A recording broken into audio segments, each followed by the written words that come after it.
오늘은 여섯 번째, 하나님의 뜻, 범사에 감사하라는 뜻입니다.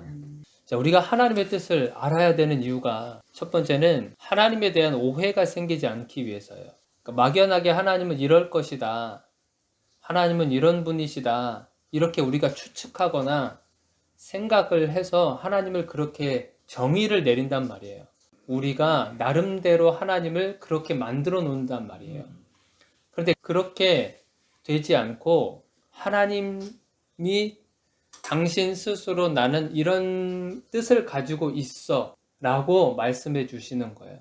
우리가 하나님을 만들어내는 게 아니라 하나님 당신 스스로 나는 이런 하나님이야 라고 우리에게 알려주신단 말이에요. 그래서 우리가 하나님에 대한 오해를 갖지 않기 위해서 하나님의 뜻을 우리가 알 필요가 있는 거예요. 그리고 또 하나는 우리가 정확한 신앙의 방향, 신앙생활의 방향을 제시해 주는 거예요. 이게 잘못 흔들리면 그동안 우리 한국교회가 기복신앙이라고 해서 계속 복만을 강조하고 막 그랬단 말이죠. 그러니까 그렇게 우리가 신앙생활을 한 곳에만 이렇게 치우쳐지는 그런 신앙생활을 하지 않게 하기 위해서 우리가 하나님의 뜻을 그거를 알아야 된다고 하는 거예요. 그래서 오늘은 여섯 번째 범사에 감사하라 라고 하는 하나님의 뜻인데, 범사에 감사하다. 범사라고 하는 이 단어가 헬라어로 엔판티라고 하는 이 단어인데, 이게 모든 상황을 가리켜요. 그러니까 모든 시간들, 모든 환경, 그러니까 모든 게 다 포함되어 있는 거예요. 그리고 감사라고 하는 것은 두 가지 단어가 합쳐진 거예요. 뭐냐면 유카리스테오라고 하는 단어인데, 유라고 하는 것은 좋다라는 뜻을 가지고 있고, 카리스라는 단어, 은혜라고 하는 단어인데, 이 두 개가 합쳐서 생긴 단어예요. 감사하라, 요게 말이 뭐냐면 하나님은 좋으신 분이다. 하나님이 행하신 그 일은 아주 선한 거다. 그리고 하나님이 행하신 그 일은 은혜로우신 거다. 하나님이 하신 그 일에 대해서 신뢰하고 하나님이 행하셨구나라고 하는 것을 인정하는 것을 말하는 거예요. 그래서 범사에 감사하라, 이 말씀은 모든 영역을 하나님이 다스리시잖아요. 안 계신 곳이 없어요.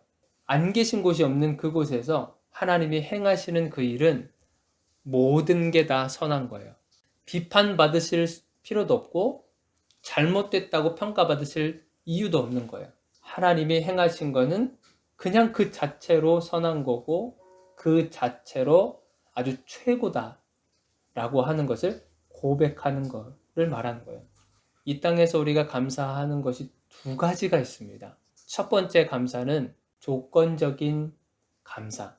조건이 되었을 때, 채워졌을 때, 뭔가 우리가 기도를 했을 때 그 기도가 응답되면 거기에 대해서 우리가 감사를 하잖아요. 그러니까 조건적인 감사라고 하는 건 뭐뭐 때문에 감사합니다 라고 하는 거예요. 뭐 해주었기 때문에 감사하다. 자녀가 좋은 직장에 갔거나 아니면 뭐 좋은 학교를 갔거나 했을 때 감사하다. 뭐 했기 때문에 감사하다고 하는 거예요. 그 기도가 응답되어서 너무나 감사하다. 그리고 뭐 건강해서 감사하고 우리에게 재물을 주셔서 감사하고 하는 어떤 원인이 있어서 감사하다고 우리는 고백을 하기도 해요. 그것도 하나님께서 주신 거예요.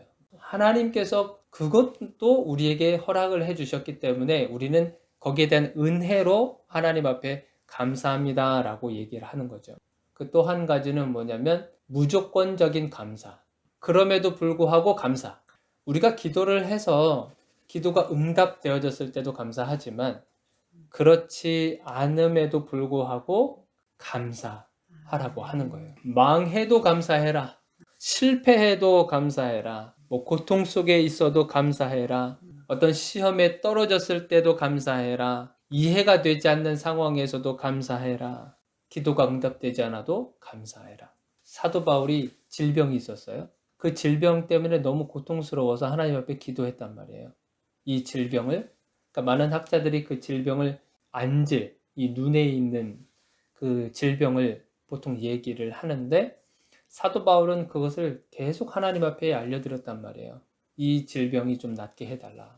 그런데 하나님은 네 은혜가 내게 족하다 하면서 그 기도를 그러니까 응답해 주신 거예요. 안 받으신 걸로. 치료를 해주지 않는 걸로 응답을 해주신 거예요.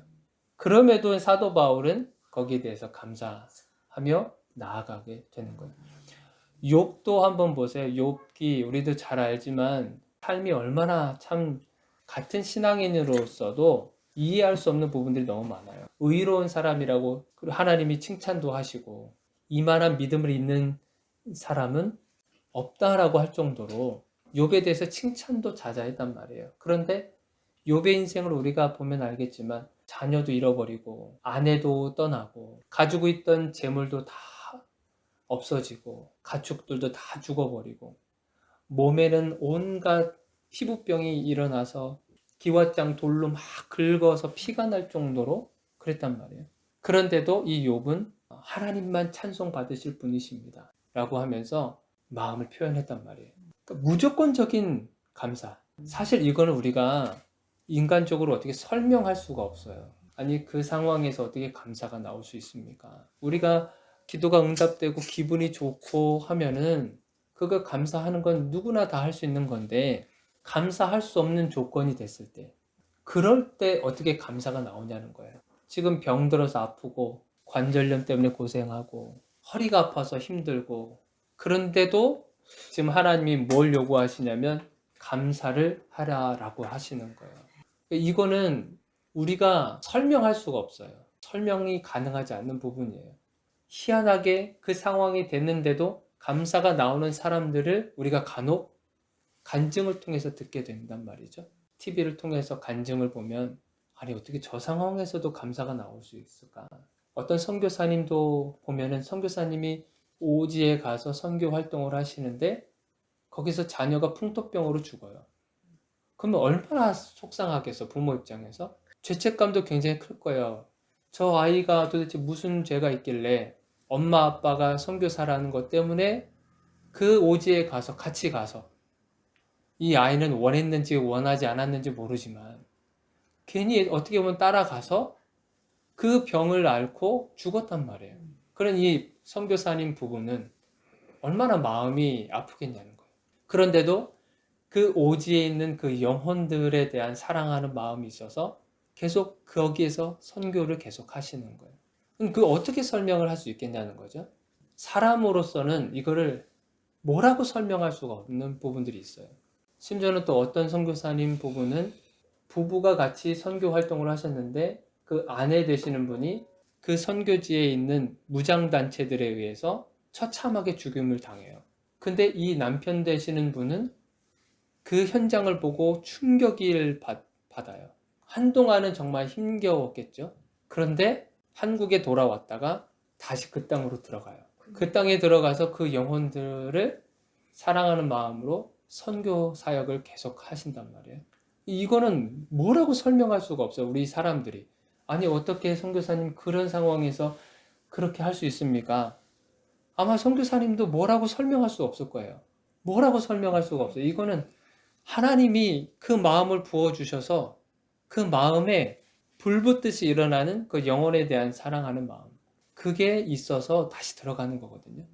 감사가 그런 거라는 거죠. 이런 설명할 수 없는 그런 상황 속에서 어떻게 그런 감사가 나올 수 있습니까? 라고 물어보면 사실 이것을 설명할 수가 없는 거예요. 하나님이 나에게 그 마음을 주셔서 성령님이 내 안에서 그렇게 감사할 수 있는 그런 마음을 주셨다고 밖에는 설명이 할 수가 없는 거죠. 그런데 하나님이 이렇게까지 왜 감사를 중요하게 여기셨는가?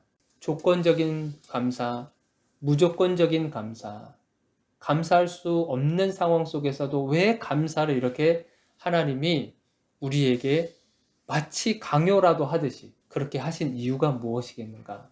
라고 하는 거예요. 그거는 과학적인 증거도 있어요.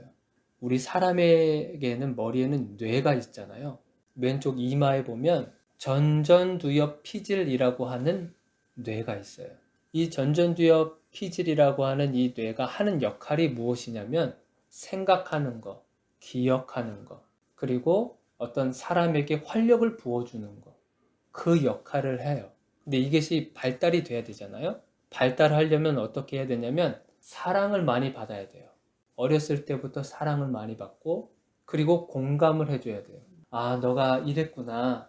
너가 이래서 힘들었구나. 너 마음이 참 괴로웠겠다. 라고 하는 공감을 많이 해줘야 여기가 이 전전두엽 피질이라고 하는 곳이 발달이 되는 거예요. 긍정적인 어떤 경험들이 많아야 되는 거예요. 좋은 경험들. 이런 것들이 많이 있을수록 여기가 개발이 되면서 사회성도 좋아지고 사람들과의 관계에서도 굉장히 건강하게 관계를 맺어갈 수 있는 거예요. 그런데 만약에 이게 발달이 되지 않으면 부부간에도 마찬가지예요. 서로 공감이 안 돼요. 이해를 못하기도 하고 그리고 자녀들하고의 관계에서도 마찬가지고 그래서 이게 손상을 입게 되면 사회생활도 힘들어지게 되는 거죠. 근데 이게 언제 발달이 되냐면 감사라고 하는 거를 계속 했었을 때 이게 발달이 되는 거예요. 감사를 계속 했었을 때 똑같은 영향을 받는 거예요. 똑같이. 사랑하고 공감해주고 해서 발달되는 것처럼 똑같이 감사를 하면서 이게 전전두엽 피질이 발달되는 거예요. 그래서 이걸 연구하신 분들이 뭐냐면 감사 일기를 평소에 쓰시는 분들, 감사를 평소에 잘 표현하시는 분들, 이런 분들이 그렇지 않은 사람들보다 행복한 지수가 더 높게 나왔다는 거예요. 그래서 하나님이 우리에게 범사에 감사하라. 모든 일에 너희들이 어떤 채워졌을 때도 감사하지만 채워지지 않았을 때도 감사하고 고통스러운 가운데서도 감사하고 감사하지 못했었을 때에도 그런 상황이 주어져도 감사하라고 하신 그 이유는 우리에게 마치 감사를 강요하려고 막 하시는 것이 아니라 이 땅에서 우리가 행복하게 살아가게 하기 위해서 우리에게 감사를 중요하게 여기신다고 하는 거예요. 그래서 하나님은 범사에 감사해라. 너희들이 기쁘고 즐겁고 채워졌을 때 그때만 감사해도 괜찮지만 더 나아갔으면 좋겠다. 그렇지 못하는 상황 속에서도 감사하는 훈련을 해라. 감사가 훈련인 거 아시죠? 감사는 훈련이에요. 감사하는 훈련들이 되지 않으면 감사보다도 오히려 더 불평과 불만이 더 쏟아지게 돼요. 그러면 우리는 행복해질 수 있는 방법들이 있는데도 불구하고 그거를 버리게 되는 거랑 똑같은 거죠.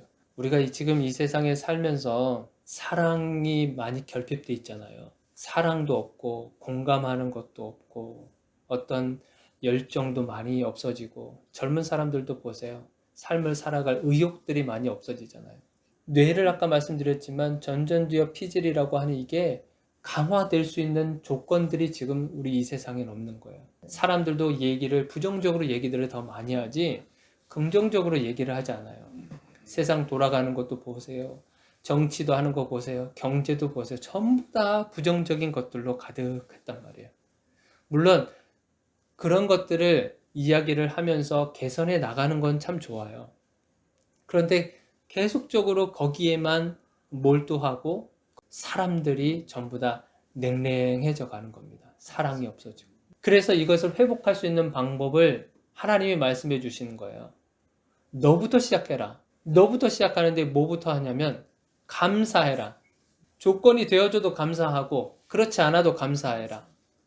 감사가 너희들의 행복을 좌지우지할 것이다. 이번 한 주간에 우리가 감사할 수 있는 것들을 한번 적어보시길 바라요. 뭔가 이루어져도 감사하고 뭔가 어려움이 생겼을 때도 감사하는 것도 한번 이렇게 적어보시기를 바라요.